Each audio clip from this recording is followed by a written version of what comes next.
Yang paling penting, prinsip pemakanan untuk pesakit kanser sebenarnya adalah cukup dan seimbang. Okey? Untuk cukup dan seimbang ni, actually setiap pesakit kanser dia kena tahu piramid makanan Malaysia. Okey, untuk piramid makanan Malaysia, sebenarnya kita ada 4 komponen makan yang utama, iaitu karbohidrat, sayur dan buah-buahan, protein serta lemak. Okey, di mana bagi piramid makanan yang terbaru selepas yang dikeluarkan pada tahun 2020, sayur dan buah-buahan telah diletakkan di bahagian aras paling bawah. Yang mana ini menunjukkan pengambilan sayur dan buah-buahan adalah amat digalakkan kerana ia membekalkan vitamin, mineral, antioksidan dan serat. Yang mana vitamin, mineral, antioksidan ini adalah perlu untuk memastikan sel-sel karsinogenik dalam badan dapat dineutraliskan. Dan untuk pada aras kedua piramid makanan, terdapat sumber karbohidrat iaitu sumber yang memberi tenaga kepada badan kita. Dan kena ingat karbohidrat ni dia ada 2 jenis, satu kita panggil karbohidrat kompleks dan ringkas. Okey, dua-dua ni dia membekalkan sumber tenaga. Cuma untuk pesakit kanser yang tidak mempunyai underlying disease ataupun tak mempunyai penyakit lain seperti kencing manis, darah tinggi, sakit jantung, pengambilan karbohidrat adalah dibenarkan untuk diambil berdasarkan kepada saranan yang terdapat dalam piramid makanan Malaysia. Jadi sumber makanan macam gula, aiskrim, kek, coklat masih boleh diambil dengan syarat anda punya penyakit lain seperti kencing manis adalah terkawal dan tidak berada pada tahap yang teruk lah. Dan itu juga bergantung kepada status pemakanan anda pada waktu tersebut. Sekiranya anda boleh makan dengan baik, biasanya untuk pesakit yang ada kencing manis ataupun underlying disease lain seperti jantung semua, ada serta-serta food yang kita minta dia elakkan. Tetapi pada keadaan ketika tahap pemakanannya tidak berada pada tahap yang baik, maksudnya dia tak boleh makan dengan banyak because of tak ada selera, makanan-makanan seperti yang manis macam aiskrim ke gula ke kuih-kuih manis, kadang-kadang kita allow untuk memastikan pesakit dapat makan dengan cukup. And then untuk aras ketiga kita ada kumpulan protein. Okey, kumpulan protein ni dia merupakan satu kumpulan yang makronutrien yang sangat penting untuk memastikan pembaikan tisu, untuk mewujudkan tisu-tisu baru, untuk membaiki tisu yang rosak dan bagi memastikan imunisasi badan sentiasa dalam keadaan yang terbaik. Okey, dalam pesakit kanser biasanya imunisasi badan dia akan senang terjejas dan bila dia mudah mendapat jangkitan dan kadang-kadang apabila dia orang melakukan rawatan, ada kala akan berlakunya luka seperti ulcer, mouth ulcer dalam mulut Jadi yang mana benda ni sebenarnya berlaku kerosakan tisu. So apabila ini berlaku, protein amat diperlukan untuk memperbaiki tisu tersebut supaya dia mampu menyembuhkan luka itu dan meningkatkan imunisasi badan bagi melawan penyakit. Malangnya untuk pesakit kanser biasa makanan yang daripada sumber protein ni yang biasa dielakkan kerana tak ada selera. Ataupun maybe disebabkan ada berlakunya altered taste ataupun perubahan di rasa atau bau, itu menyebabkan tak dapat nak mengambil makanan tersebut. Okey, dan ada setengah food myths juga yang kata melarang daripada pengambilan makanan daripada sumber-sumber protein yang mana saya akan ulaskan lebih lanjut nanti. Dan apa yang penting, protein ni biasanya datang daripada sumber ayam, ikan, daging dan legium. Okey, jadi kalau tak boleh ambil ikan, ambil ayam. Tak boleh ambil ayam, ambil daging. Kalau tak boleh ambil daging, boleh ambil seafood. Kalau tak boleh ambil juga seafood, ambil legume. So, banyak alternatif yang boleh difikirkan untuk memastikan pengambilan protein ni ada dalam makanan harian. Okey. Dan yang last sekali, di tingkat paling atas piramid adalah kumpulan makanan yang kita kategorikan sebagai lemak. Okay, lemak ni seperti macam minyak masak, minyak sapi, macam mentega, margarin. Okey, yang mana lemak ni merupakan tenaga backup ataupun tenaga simpanan yang dan juga digunakan untuk mengangkut vitamin dalam badan. Ingatkan tadi saya cakap yang sayur dan buah-buahan kita kena ambil dengan banyak, aras yang paling bawah, yang mana dia merupakan vitamin dan mineral. Let's say kalau kata kita tak ambil makanan yang berlemak, so this vitamin tak boleh nak diangkut ke seluruh badan.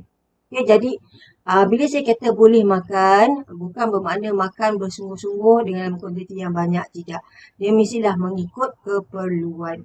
Okay, bila mengikut keperluan, dia tak boleh terlalu banyak sebab kita takut dia boleh menjejaskan penyakit lain seperti penyakit jantung contohnya ataupun darah tinggi, dan juga dia tak boleh diambil dengan kadar yang banyak kerana kandungan lemak yang banyak boleh menyebabkan peningkatan jisim lemak dalam badan yang secara tidak langsung boleh meningkatkan risiko terkenanya penyakit kanser. Jadi, kesimpulannya di sini, apabila seorang pesakit kanser nak makan, dia kena pastikan 4 komponen ni mesti wujud. Okay, so bila 4 komponen makanan ni tidak diambil secara serentak di dalam pinggan anda, ini bermakna pemakanan anda tidak seimbang dan tidak mencukupi. So, bila tidak mencukupi, badan actually tak menerima nutrien yang semaksimum mungkin. Untuk memastikan badan anda mampu untuk menyerap kesan rawatan supaya dia boleh bertindak dengan lebih baik dan bagi memastikan anda tidak mengalami masalah malnutrisi yang akan menyebabkan banyak kesan negatif kepada diri pesakit kanser. So, dalam nak memastikan kita ambil cukup dan seimbang tu, anda kena tahu tentang pinggan sihat Malaysia. Okay, dalam pinggan sihat Malaysia ni kita ada amalkan prinsip yang kita panggil suku-suku separuh. Kalau dilihat melalui pinggan ini, kita dapati pinggan kita yang kita guna untuk makan tu sepatutnya dia mestilah kelihatan di mana separuh daripada apa yang sepatutnya ada di atas pinggan adalah mesti terdiri daripada buah-buahan dan sayur-sayuran seperti yang nampak di sebelah kanan anda. Seterusnya, suku pinggan lagi perlu diisi dengan sumber protein iaitu ikan, ayam, daging dan kekacang. Okay, nak tahu suku protein tu contoh macam ikan, kalau ikan kembung yang sederhana saiz dia 1 ekor. Kalau ayam dalam 1 drumstick itu dikira suku. Daging lebih kurang dalam 80 gram yang dah dimasak. Dan kekacang mesti lebih kurang dalam 1 cawan teh diletakkan pada suku pinggan tersebut. Dan another suku pinggan lagi mestilah terdiri daripada sumber makanan yang dipanggil karbohidrat tadi iaitu nasi, mi, roti, produk bijirin dan ubi. So, pastikan bila makan ada makanan ni. Jika tiada, maknanya ada satu yang tak cukup, itu bermaksud yang pemakanan anda tadi tidak seimbang dan cukup. So, ini adalah contoh-contoh apa yang perlu pinggan anda ada bila nak makan. Okay, nampak macam mana rupa bentuk yang dikatakan suku-suku separuh. So, biasanya bila kita ambil dalam banyak, orang kata berdasarkan kepada prinsip suku-suku separuh ni, dan anda boleh habiskan makanan tersebut, biasanya makanan tersebut telah membekalkan anda sekurang-kurangnya 400 kilokalori sekali makan. Ini adalah gantian untuk kumpulan karbohidrat. Okay? Gantian untuk kumpulan karbohidrat iaitu nasi, bihun, mi, kuih tiaw, makaroni, bubur nasi. Okay, menggunakan cawan yang sama, cawan teh yang biasa kita gunakan untuk minum teh yang cerlang tu, untuk setengah cawan nasi, nilai kalori di dalamnya adalah bersamaan dengan setengah cawan bihun yang sudah direndam, setengah cawan mi kuning, setengah cawan kuih tiaw, setengah cawan makaroni dan 1 cawan bubur nasi. Ini bermakna kalau kata you ambil 2 cawan bubur nasi, serupa macam anda telah makan 1 cawan nasi. Begitu juga dengan roti tadi. Maknanya untuk setengah cawan nasi tadi boleh digantikan dengan 1 keping roti ataupun 1/3 keping chapati, 3 keping biskut, 3 sudu makan gandum, 1 biji ban kosong, 3 sudu makan oat. Okey. Jadi kalau kata pada pagi, waktu pagi anda biasa suka makan sandwich, anda ambil 2 keping roti. So itu bermakna kalau anda tukarkan 2 keping roti itu kepada nasi, anda seperti sudah makan 1 cawan nasi. Okey, yang mana semua portion yang saya bagi tahu tadi ataupun saiz hidangan yang saya bagi tahu tadi bersamaan ataupun boleh memberi anda sebanyak 75 kilokalori. Okay, so kalau you dah ambil 2 keping roti, maksudnya anda sudah makan 150 kilokalori. Satu lagi kumpulan karbohidrat yang saya mention sebelum ni adalah karbohidrat ringkas. Okay, karbohidrat ringkas ni biasa ciri-ciri dia paling senang nak ingat, dia rasa manis. Maknanya straightforward, bila kita makan dia rasa manis. Biasanya dalam bentuk buah-buahan, susu dan juga benda manis macam gula, gula perang semua tu. So, untuk karbohidrat ringkas yang sihat, biasanya kita galakkan ambil buah-buahan. Okay. Untuk satu biji sederhana apple hijau, dia serupa macam kita ambil satu biji sederhana apple merah ataupun satu biji sederhana oren, setengah biji sederhana jambu batu ataupun satu biji sederhana belimbing. So, contoh macam kata setengah biji sederhana jambu batu, nilai kalori dia adalah bersamaan macam anda makan satu biji sederhana apple hijau. Walaupun jambu batu kita hanya ambil setengah. Okay, faham Di mana setiap satu saiz hidangan yang saya maksudkan tadi, dia akan membekalkan sebanyak 65 kilokalori. Okay, contoh kalau kata anda minum jus buah. Okay, bila you buat jus buah, biasa you akan guna maybe dalam 2 biji buah yang bersaiz sebesar 2 biji sederhana apple hijau. Okay, yang mana bila you blend, you jadikan dia jus, apa sahaja yang terhasil daripada 2 biji buah tu, maksudnya jus tu, jumlah tenaga yang akan diberikan adalah sebanyak 130 kilokalori kerana dia bersamaan dengan 2 biji sederhana apple hijau yang anda guna tanpa kita letak gula. Ya. Ini adalah kumpulan protein. Okey, another supu pinggan tadi kan yang kita kata kita nak kena letak protein tu kan. Okey. Untuk satu peha ayam, dia bersamaan dengan 2 biji telur. Okay, maknanya dekat sini kalau kata saya tunjuk kat gambar rajah ni, setengah ketul peha ayam adalah bersamaan dengan 1 biji telur.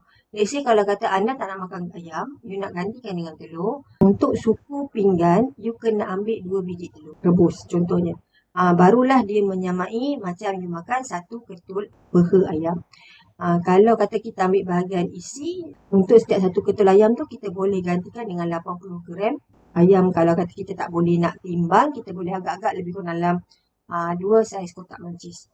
Kalau ikan, sama juga setengah keping ikan. Itu sebab saya kata tadi, kalau kata kita nak makan, tu ekor ikan kembung saiz sederhana, so ambil seekor. Tak payah ambil sebelah je ke, separuh je ke. Ya, ambil seekor. So itu menyamai supu pinggan nasi. Macam tu juga dengan daging 40 gram. Kalau tofu tu dia tak penuh dia 3/4. Okay, kalau tempe bersamaan dengan 45 gram, 1 keping tempe 45 gram ataupun 2 keping cheddar cheese atau keju yang biasa yang dalam plastik. Biasa kita guna untuk masuk letak dalam sandwich apa semua. Okay.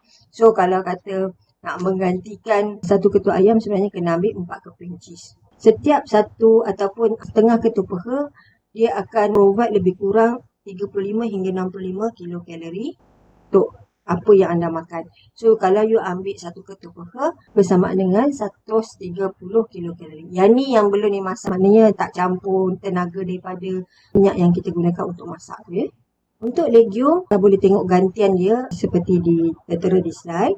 Di mana untuk setiap satu exchange protein ataupun nak menyamai setengah ketul peha tu, untuk kacang kuda anda kena ambil setengah cawan. Untuk kacang dal setengah cawan juga. Kalau kacang hijau atau kacang merah yang belum direbus, anda kena ambil 3/4 cawan. And then sama juga dengan kacang panggang 3/4 cawan. Kacang tanah hanya 1/3.